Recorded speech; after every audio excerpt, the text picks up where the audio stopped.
Hello everyone, welcome to my channel. আজ হচ্ছে আমার প্রেগনেন্সি 6 মান্থ 23 ডেজ। তো সকালবেলা অ্যাজ ইউজুয়াল ঘুম থেকে উঠে গেছি। ঘুম থেকে উঠতে অনেকটাই লেট হয়ে যায়, আজকেও অনেকটা লেট হয়ে গেছে। ঘুম থেকে উঠে আমি প্রথমে খেয়ে নিয়েছিলাম একটা বিস্কুট বলতে আজকে অন্যরকম বিস্কুট খেয়েছি, কারণ এটা হচ্ছে ওটসের বিস্কুট। যে আমি পিসির বাড়ি গেছিলাম, পিসি আমাকে 2 প্যাকেট ওটসের বিস্কুট কিনে দিয়েছে, কারণ বলেছে এটা প্রোটিন থাকে। তাই ভাবলাম আমি এটাই খাবো এবার থেকে। তো খেয়ে দেখলাম মোটামুটি প্রথমে ভালোই লাগলো, মানে মোটামুটি ভালো, সেরকম খুব একটা ভালো যে বলবো সেরকম না। তবে এটা শরীরের জন্য সত্যি কথাই প্রোটিন, কারণ 4টি বিস্কুট খেয়ে না পেটটা অনেকক্ষণ ভর্তি থাকে, তাই অনেকটা প্রোটিন। আমার মনে হয় এটা আমি এবার থেকে রোজই খাবো ভেবেছি। তারপর ওটা খাওয়ার পর কেটে দিয়েছিলাম মাকে কতগুলো সবজি, কারণ আমি ভেবেছিলাম আজকে পেঁয়াজি খাবো। তো মাকে একটু কুমড়ো সমস্ত রকমের সবজি কেটে দিয়েছিলাম। আর মা আজকে তো যেহেতু অমাবস্যা, মা একটু ব্যস্তই থাকবে, কারণ মন্দিরে মাকে যেতে হবে।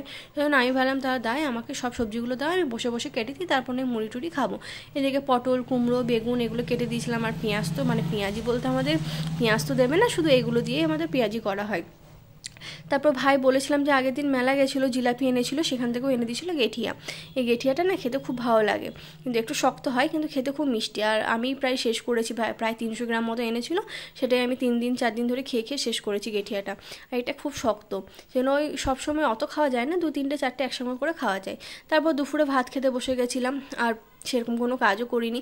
তারপর ছিল ভাত, ডাল, বড়ি আলু পোস্ত, কারণ আজকে তো নিরামিষ ছিল, সেজন্য আম ভাতেও ছিল, সেটার ভিডিওটা নেওয়া হয়নি, ওটা কারণ রোজই থাকে, তাই ওটা দেখানো হয়নি। তারপর মা বিকালবেলা সন্ধে দিয়ে চলে গেছিলো মন্দিরে, তাই আমি ভাবলাম তাহলে আমি চাটা আজকে বসিয়ে দিই। আর চা হয়েছিল লাল চা, কারণ বাবার শরীরটা তো খারাপ, তাই দুধ চা খাচ্ছে না, সেজন্য লাল চা খাচ্ছে। আর আমি বাড়িতে একা বসেছিলাম, তাই বাবা বললো আরতি হচ্ছে, আরতি দেখে এসে নিয়ে চলে আসবে। আমার বাবা আমাকে নিয়ে গেলো, আবার দিয়েও গেল।